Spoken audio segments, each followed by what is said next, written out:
근데 그러면은 엄마가 사실 너무 힘들 것 같잖아요. 그래서 취침 전쟁이라는 말이 나오는 거거든요. 그러면 이 취침 전쟁을 해결을 해야 되는데, 해결을 하기 위한 방법으로 저희가 이제 의뢰가 들어왔을 때 제시하는 게 이 세 가지 부분을 제시를 해요. 그래서 첫 번째가 충분한 수면 압박 버킷을 채워야 된다.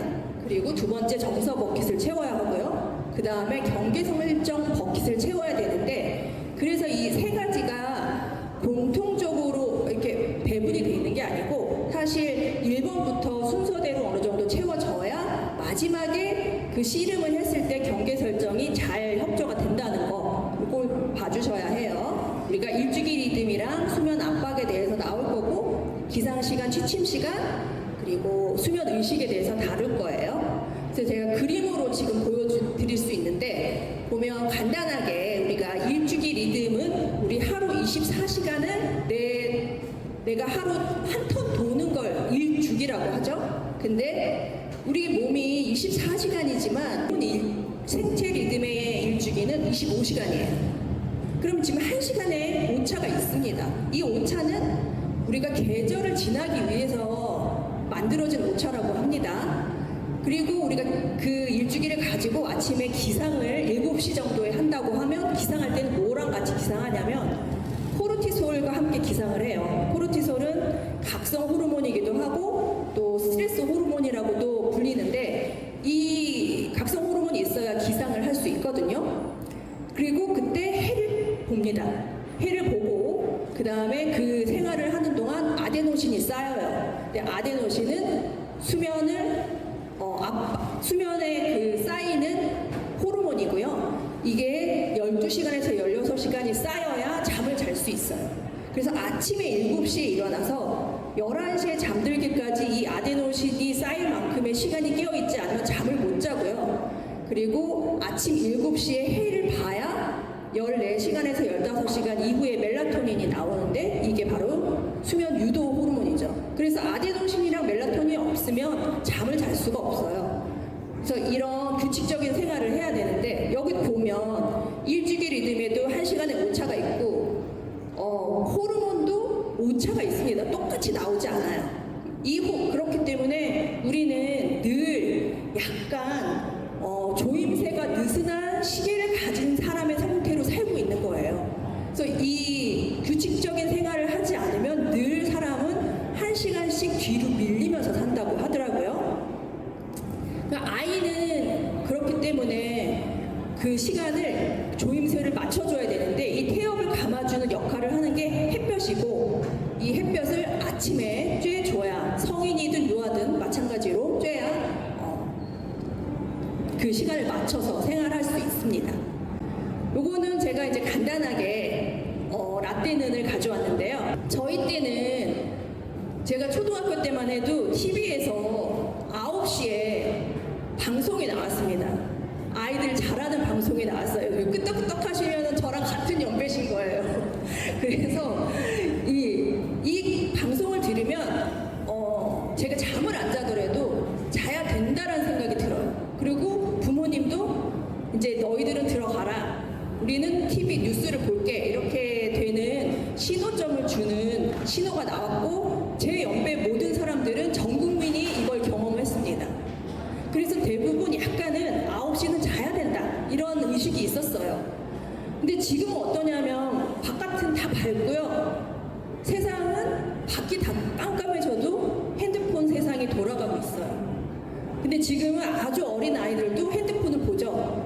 그렇기 때문에 잠을 자는 신호를 누가 주지 않으면 이게 수면으로 넘어가는 어떤 계기가 되질 않습니다. 그래서 저희가 이제 주로 많이 얘기를 하는 게 수면의식이라는 거를 꼭 권하는데, 수면의식은 시계인 거예요. 결국 내가 이제 아침에 7시에 일어났을 때 햇볕을 받아서 시계를 맞추고, 그 다음에 잠을 자러 들어가기 전에 알람 시계처럼 사용을 하는 거죠. 그래서 내 안에 시계를 만드는데 이 수면의식을 만들어줘야 되고요. 이 수면의식의 또 장점이 늘 선택하지 않고 그냥 똑같은 거를 그냥 일상적으로 한다. 그러면 선택이 줄어들어서 스트레스가 사라져요. 근데 우리가 선택을 할 때 굉장히 많은 스트레스를 느끼거든요. 근데 이제 수면을 하려면 이 이 상황들이 없어져야 수면이 되는데 아이도 잠씨름을 할 때 계속 스트레스를 느낍니다. 잠씨름이 반복이 되면 아이가 수면을 취하기가 힘들어요. 그래서 수면 의식을 이제 저희가 이제 권하는데 보통 수면 의식을 하시라고 말씀을 드리면 맞벌이인 부모들이 힘들어하는 게 늦게 퇴근했는데 아이랑 뭔가를 또 해야 된다는 게 너무 힘든 거예요. 그래서 이제 구체적으로 그러면 퇴근하신 시간부터 자기까지 무엇을 하시냐 여쭤보면은 아까 그 일기에서도 보면 그 엄마는 이제 맞벌이 엄마는 아니지만 잠을 자는 시도를 한 게 8시 반부터예요. 8시 반에 TV를 끄려고 했어요. 근데 잠을 잔 건 11시란 말이에요. 그러면 그 긴 시간 동안 계속 씨름을 하고 하는 과정이 있는데 저희가 이제 유아의 수면 의식을 시작하라고 권하는 시간은 보통 여유를 잡아서 1시간 정도를 생각을 합니다. 아기 때랑 다르게. 그럼 우리가 잠씨름을 시작하는 시간이 아까 8시 반이었죠. 그럼 시작하는 시간을 확인을 하고 그리고 목표 밤잠 시간을 먼저 설정을 해요. 그러면 11시 아까 좀 늦었으니까 10시를 밤잠을 생각했다. 그러면 수면의식은 9시부터 시작을 하겠네요. 그래서 그 수면의식에 지금 사용할 수 있는 활동들이 지금 여기 적혀 있고 그걸 할 때 되게 좋은 활동으로 뭐가 있냐면 이렇게 수면 차트를 같이 아이랑 만들어 주는 거예요. 그래서 이 수면 차트 이 과정이 지금 1시간짜리 과정인 거죠. 그래서 수면 차트를 만들 때 근데 중요한 부분이 아이랑 같이 만들어야 합니다. 그래서 아이들은 특히 유아는 이제 주도성이 굉장히 강해지는 시기이기 때문에 어린이집에서 자기가 참여한 활동하고 참여하지 않은 활동에 대해서 기억이 완전히 달라요. 그래서 이 수면 차트를 만들 때 아이랑 반드시 해야 되고 집마다 다시 순서나 어떤 넣고 빼는 거는 각 가정마다 다르게 해도 되는데 제가 이제 2가지 정도만 반드시 하시라고 말씀드리는 게 책 읽기를 넣는 거 그리고 엄마가 원하는 모습 아이가 꼭 했으면 하는 모습 그거는 이제 여기를 보면 2번이 이를 닦다고 8번이 잔다 엄마랑 떨어져서 잔다 이 모습인데 이거는 아이의 모습을 찍어주세요. 아이한테 찍어서 이 차트 안에 꼭 붙여주고 이 차트는 방문 앞이나 아니면 냉장고 같은 데 붙여서 아이랑 계속 복기를 합니다. 낮에도 우리는 이런 과정을 거칠 거야 이 얘기를 계속 하고 연습을 많이 하는 거죠. 그리고 이제 책 읽기 같은 경우는 이거는 학습을 위한 책 읽기가 아니에요. 근데 이 과정은 책 읽기는 꼭 넣는 이유는 나중에 아이가 좀 더 자라서도 이게 책 읽기라는 게 마지막 자기 전 책 읽기라는 게 수면 의식의 신호가 되거든요. 그래서 이 책 읽기를 할 때 여기는 3권 써 있는데 이 권수는 상관이 없는데요. 이제 중요한 건 한 권이 돼도 상관은 없는데 한 권은 반드시 같은 책으로 특히 지루하고 졸린 잠자는 책 내용이 뭐 그런 책들이 많아요. 뭐 잠자는 토끼가 방으로 들어가서 옷을 입고 자는 가정에 있는 그런 그림책 이런 거를 같이 읽는 걸 반드시 하면 이거를 사실 20일만 반복을 해도 이때부터 하품면 합니다. 그래서 이 수면 차트 꼭 활용해 주시면 좋고요.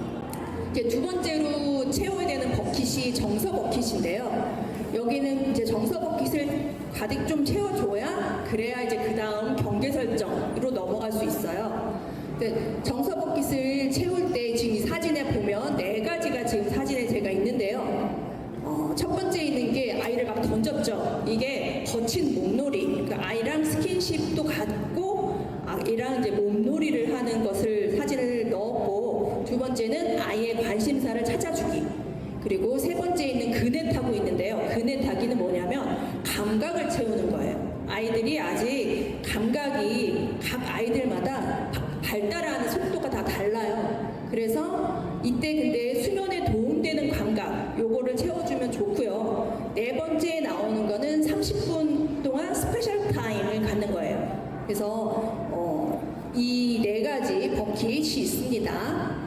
제가 이걸 다 설명을 하면 좋은데 시간이 될지 알 수 없어서 근데 여기서 제일 꼭 하면 좋은 게 뭐냐면 감각 채우기. 지금 그네를 아까는 그냥 타고 있었는데 그네 꼬아 타기라든지 그네를 빙글빙글 돌리면서 타기, 또 짐볼을 탄다거나 트램폴린에서 뛴다, 이런 감각들이 굉장히 아이에게 도움이 많이 돼요. 근데 아이들은 아직 그 감각 기관을 조절하는 중추신경계의 발달이 덜 돼 있습니다. 그래서 이 발달을 도와주는 감각들을 채워야 될 때도 있고 감각을 피해야 될 때도 있어요. 근데 그 중에 우리가 사실 이건 수면이니까 수면에 도움되는 감각이 뭐냐면, 전정 감각은 우리가 짐볼 위에서 몸을 중심을 잡는 거. 우리가 나이 들면 전정 기능이 떨어지잖아요. 근데 아이들이 전정 감각이 굉장히 많이 발달되어 있는 아이들도 있고 필요한 아이들도 있는데, 이 전정 감각을 좀 채워주면 안정이 잘 됩니다. 그리고 고유수용성 감각은 내 몸의 위치가 어디 있는지, 나의 위치, 나의 존재를 확인하는 감각인데요. 이런 감각들 두 가지 정도는 좀 잘 채워주는 놀이들, 이거는 사실 검색하면 많이 나와요. 그런 놀이들이. 그런 놀이들을 통해서 좀 수면으로 갈 수 있게 도와줄 수 있고요. 거친 몸놀이 같은 경우는 왜 권하냐면, 아이들이 자기의 신체를 조절하는 능력이 없습니다. 잘. 그래서 나는 살짝 눌렀는데 개미는 죽어요. 근데 개미를 죽이지 않는 조절 능력을 갖추기까지 굉장히 오래 걸리는데, 그런 조절 능력을 차근차근 갖출 수 있는 게 부모랑 계속 거친 몸놀이를 하다 보면, 내가 어느 만큼 하면 아빠가 아파한다, 이거를 알게 되는 거죠. 안전한 상대를 통해서. 그리고 그것만으로도 굉장히 교감이 많이 일어나요. 그리고 여기서 이제 간단한 거는 아이 칭찬을 자주 많이 해주면 당연히 우리가 정서가 많이 채워지는데, 그냥 칭찬하시는 것보다 아이한테 칭찬해도 잘 못 알아들으니까 옆에 있는 곰돌이라든지 강아지, 아니면은 아이 앞에서 옆에 이렇게 대고 인형한테 칭찬을 얘기를 하는 거예요. 오늘 자미자미가, 아니 어제 엄마가 들어가지 않았는데 잠들었더라고, 혼자 잘 수 있나 봐, 이렇게 소문을 좀 내는 것처럼 아이들이 이런 거를 들으면 정말 귀가 이만큼 커져서 안 듣는 척하면서 다 듣거든요. 이런 거를 많이 해주시면 또 좋고, 이 30분 스페셜 타임도 굉장히 효용성이 있는데 매일 하기는 좀 사실 힘들 수도 있고요. 근데 일주일에 단 한 번이라도 규칙적인 시간에 반드시 해주시면 도움이 돼요. 30분 스페셜 타임이 뭐냐면, 우리가 사실 하루 일상 중에 아이랑 얼굴을 마주하는 시간 생각을 해보면요, 어쩌면 한 5분이 안 될 수도 있어요. 보통은 아이 뒤통수에 대고 이리 오라고 얘기할 때도 있고, 뭘 하라고 얘기할 때도 있고, 아니면은 뭐 아이 몸을 보거나 이러는데, 아이랑 얼굴을 마주하고 핸드폰 없이 아이를 집중하는 시간이 그렇게 길지 않습니다. 사실 30분이라는 시간이 굉장히 짧은데도 엄청 집중되는 시간인 거죠. 그래서 이 30분 스페셜 타임에는 무엇을 해도 상관이 없는데, 단지 아이한테 집중만 하는 걸로, 아이 놀이를 옆에서 지켜보는 것만도 괜찮아요. 근데 이제 이 30분을 이야기를 하는 이유는 뭐냐면, 여기서 30분 이상 넘어가지 않고 끊어줘야 아이도 엄마도 좋거든요. 그래서 이걸 끊는데도 사실은 어떤 스킬이 좀 필요한데요. 그 스킬은 제가 경계 설정에서 이 30분 스페셜 타임 끊는 방법 나올 겁니다. 제가 사실 이 애착 사요소를 갖고 오면서는 마음이 불편했어요. 이 부분을, 애착에 대해서 이야기를 하면 굉장히 좋은 부분인데 엄마들이 너무 부담스러워해요. 애착을 채워줬나? 못 채워줬나? 여기에 굉장히 책임감도 많이 느끼고 힘들어하기 때문에 안 갖고 오고 싶었지만, 제가 이걸 갖고 온 이유는 뭐냐면, 사요소가 4개가 있는데요. 이 중에서 이 4개의 주요 포인트만 우리가 가지고 하루 종일 애착 채워주려고 하지 말고, 그 30분 동안 뭐 아니면 10분이라도 그때만 하는 거를 좀 생각을 해보자. 이게 훨씬 효율적이다. 이걸 알려드리려고 4개를 가져왔습니다. 첫 번째는 반응적 민감성이에요. 반응적 민감성은 다 많이 하세요. 그리고 접근성도 아이가 필요를 어떤 요구를 할 때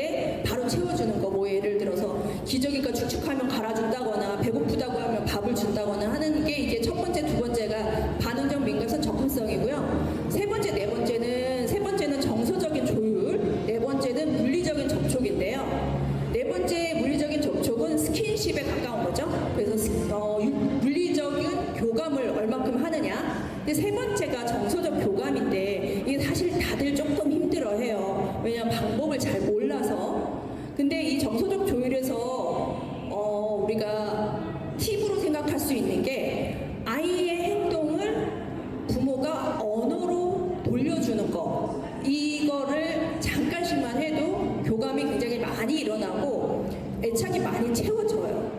근데 그 아이들 같은 경우에 우리가 아이뿐이 아니고 이제 그런 질문 들어본 적 있으실 거예요. 당신의 가장 어릴 때 기억이 언제냐?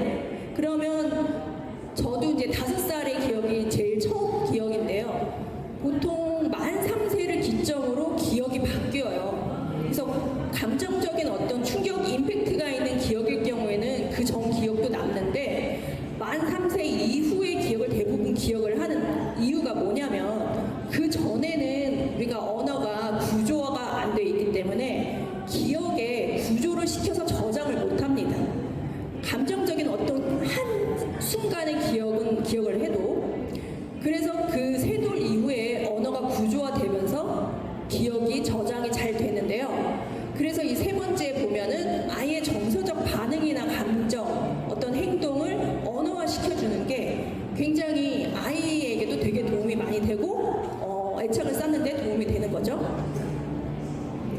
그리고 이제 세 번째 버킷이 경계 설정 버킷이고 사실 이 취침 전쟁을 마무리하는 부분인데요. 이 경계 설정을 제가 지금 데이터 가져온 건 뭐냐면 논문에 나와 있는 소화기 수면 장애 논문에 등장하 있는 부분인데 여기서 보면 위에 지금 연령대별 수면 장애 원인에 대해서 나와 있어요. 근데 이 가운데가 뭐냐면 취학 전 유아의 수면 문제에 대해서 제일 첫 번째 영어로 써 있기는 No Limit Setting이죠. 이게 경계 설정에 문제가 있어서 수면 문제가 생긴다. 이런 게 논문에 발표돼 있었고 그러면은 이제 경계 설정이 잘 돼 있는 경우는 좀 낫다는 얘기겠죠. 그래서 사실 근데 경계 설정이라는 게 어쩔 수 없이 충돌이 일어날 수밖에 없어요. 왜냐하면 안 된다는 어떤 선을 그 경계선을 만들어주는데 그 사이에 그냥 좋아요 나는 참을게요 하는 사람은 아무도 없어요. 모든 사람이. 그렇기 때문에 좀 더 즐거운 과정을 통해서 경계 설정을 해주는 게 경험을 기억을 하기에 좋기 때문에 여기 갖고 왔고요. 근데 이제 또 제가 생각할 때 가장 큰 경계 설정이 뭐냐면 아침에 일어나는 시간, 밤에 잠자는 시간 이것만 잡아줘도 사실 부모가 아이에게 큰 경계 설정을 하고 있다고 생각합니다. 근데 이걸 하고 있는 분이 좀 많지 않아요, 사실. 그리고 삼시세끼를 먹는 시간이 정해져 있는 것 이런 것들이 기본적인 경계 설정이에요. 그게 다 돼 있다는 가정하에 이제 이건 팁으로 나와 있는 경계 설정인데 일상 속에서 할 수 있는 첫 번째 나와 있는 건 보면 낮 동안에 놀이 중에 잠깐을 해주는 거예요. 근데 이 잠깐 동안 잠깐의 시간이 길지 않아요. 아이들이랑 있기 때문에 2, 3분간 정도 엄마가 잠깐 기다리게 하고 엄마 잠깐 화장실 다녀올게 라든지 이런 기다림의 시간을 주는데요. 아이들이 이 2분이 어느 정도 시간인지 아이들은 시간 개념이 없습니다. 그래서 이때 2분짜리 놀이를 들려주셔도 되고 이 경험을 계속 반복해 주는 거 이게 중요하고요. 그리고 돌아왔을 때 잘 기다려줬다 이것도 얘기를 해주셔야 아이가 내가 기다렸구나 라는 걸 알게 돼요. 두 번째 있는 건 뭐냐면 531이라고 써 있는 방법이에요. 이게 굉장히 유명한 엘리자베스 펜틀리라는 육아 전문가가 제안해준 방법인데 이게 굉장히 도움이 많이 됩니다. 이거는 단순하게 생각하면 뭐냐면 이게 531이 5분, 3분, 1분이긴 하지만 이거는 그냥 단계를 계단처럼 만들어준 것 뿐이고요. 아이들은 시간을 모르니까요. 30분 전에 얘기해도 괜찮아요. 5분 있다 갈 거야를 30분 전에 얘기해줘도 상관없습니다. 근데 이걸 사용하는 때가 아까 30분 스페셜 타임을 할 때 그때도 끝나기 전에 알람을 맞추셔도 되지만 엄마가 얘기를 하셔도 돼요. 끝나기 5분 전에 우리 이제 놀이 시간이 5분 있다가 끝나버린대. 그러면 뭐 해야 돼요? 신나게 놀아야 돼요. 5분 동안 앞에 25분보다 더 깊게 놀아줘야 됩니다. 그래서 그때 안 봐도 너무 아쉬워하셔야 됩니다. 이거 끝난다고 신나하면 안 돼요. 그래서 5, 3, 2를 할 때 마지막에 1분 남았을 때는 사실 뭐 1분 있다 끝나는 건 아니고요. 마지막 지금 이제 우리는 불태워야 된다. 이거를 엄마가 보여주시면 좋습니다. 엄마도 함께 아쉬워하면서 헤어지는데 이게 그 스페셜 타임을 할 때도 사용을 하고 진짜 많이 사용하는 건 놀이터에서 돌아갈 때 그때 정말 많이 사용을 하는데요. 이게 반복을 여러 번 뭐 한 10번 정도 반복을 해도 그 다음부터는 어떤 전환을 할 때 아이들이 전환하는 과정을 그렇게까지 힘들어하지는 않아요. 그리고 마지막에 있는 게 뭐냐면 반짝반짝 작은 별이라는 이거는 분리수면 점진적인 분리수면을 할 때 사용하는 방법인데요. 이 방법은 하비카프 박사라는 분이 제안하신 방법인데 이것도 사실 잠깐의 연장선이에요. 근데 우리가 수면의식 속에서 보통 자장가를 불러주잖아요. 근데 여기서는 반짝반짝 작은 별 자장가를 불러준 거죠. 그래서 반짝반짝 작은 별을 부르다가 반짝반짝 중간에 엄마가 세탁기에 빨래 넣어놓은 걸 잊어버렸어. 그리고 잠깐 갔다 올게. 그러면 그 정도는 아이가 기다려 주거든요. 그러면 10초 정도만, 그때는 10초 정도 문 열고 나갔다가 다시 돌아오는 과정. 근데 처음에는 10초지만 이게 점점 길어지겠죠. 근데 그 돌아와서도 잘 기다려줬네 하다가 어느 날쯤 되면 이때는 벌써 수면의식에 정착이 되고 그런 때기 때문에 잠드는 날이 있어요. 그러면 그때 안 돌아가시면 안 되고요. 돌아가셔서 아이 볼에 뽀뽀를 해주던지 어떤 이런 모습을 보여줘서 아이한테 잠깐 기다릴 수 있다는 것과 그리고 엄마는 약속을 지킨다, 부모는 약속을 지킨다는 모습을 같이 보여주시면 좋아요.